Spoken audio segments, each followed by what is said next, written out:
ಇವರೆಲ್ಲ ಈ ತರ ಕುತ್ಕೊಂಡು ಏನ್ ಮಾಡ್ತಿದಾರಾ ಫುಲ್ ಎಂಡ್ ವರ್ಗ್ ನೋಡಿ ವಿಡಿಯೋ ಚೆನ್ನಾಗಿ. ಹಾಯ್ ಗಾಯ್ಸ್, ನಾನು ನಿಮ್ಮ ವಿಜ್ಜಿ ವ್ಲಾಗರ್ ಮಾತಾಡ್ತಿರೋದು. ಮತ್ತೆ ಎಲ್ಲಿ ಹೋಗ್ತಿದೀವಪ್ಪ ಅಂದ್ರೆ ನಾವು ಜೋಗಕ್ಕೆ ಹೋಗ್ತಿದೀವಿ. ಜೋಗ ಅಂತ ಅದು ಎಲ್ಲಿ ಬರುತ್ತೆ ಅಂದ್ರೆ ನಮ್ಮ ತೋರಣಗಲ್ಲಿಂದ 20 ಕಿಲೋಮೀಟರ್. ಆ ಊರಲ್ಲಿ ಜಾತ್ರೆ ಇದೆ, ಆ ಜಾತ್ರೆಗೆ ಹೋಗ್ತಿದೀವಿ ನಾವು, ನಮ್ಮ ಫ್ರೆಂಡ್ಸ್ ಎಲ್ಲರೂ ಹೋಗ್ತಿದ್ವಿ. ಇಲ್ಲಿ ಕಾಣ್ತಿದ್ದಾಳಲ್ಲ ಅಮ್ಮ, ಇದೇ ದೇವಿಗೆ ನಾವು ಜಾತ್ರೆಗೆ ಹೋಗಿದ್ದು, ಮಾರಮ್ಮ ದೇವಿ ಅಂತ. 5 ವರ್ಷಕ್ಕೊಂದ್ ಟೈಮ್ ಮಾಡ್ತಾರಂತೆ. ನಮ್ ದಡಮ್ಮ ಅವ್ರ ಮನೆಗೆ ಹೋದೆ, ಮನೆಗೆ ಹೋದ್ ಕೂಡಲೇ ಕ್ಯಾಮ್ರಾ ಆನ್ ಮಾಡಿದೆ. ಅಲ್ಲಿ ನೋಡಿದ್ರೆ ನಮ್ಮ ಅಕ್ಕ ನೋಡಿದ್ರೆ ಮಕ್ಕ ಮುಚ್ಕೊಂತ ಇವರೆಲ್ಲ ಸೇರಿ ಏನ್ ಮಾಡ್ತಿದ್ರಪ್ಪ ಅಂದ್ರೆ ಕುರಿ ಮರಿನ ಕೊಯ್ತಿದ್ರು ಕುತ್ತಿಗೆನ.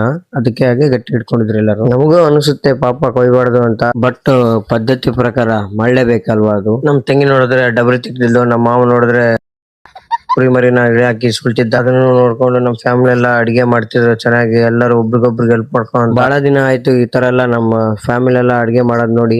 ಮಟನ್ ಅಡಿಗೆ ಎಲ್ಲ ರೆಡಿ ಆಯ್ತು. ರೆಡಿ ಆದ್ಮೇಲೆ ಊಟ ಮಾಡ್ಕೊಂಡು ನಮ್ಮ ಹುಡ್ರೆಲ್ಲ ಬಂದಿದ್ರಲ್ಲ, ನಮ್ಮ ಹುಡ್ರಿಗೆ ಊಟ ಮಾಡ್ಸೋಣ ಅಂತ ಕರ್ಕೊಂಡು ಹೋಗೋಣ ಅಂತ ಬಂದು ಊಟ ಎಲ್ಲ ಮಾಡ್ಕೊಂಡು ಒಂದಿನ ಅಲ್ಲೇ ಇದ್ದೆ. ಅಲ್ಲೇ ಇದ್ದು ಮಾರ್ನಿಂಗ್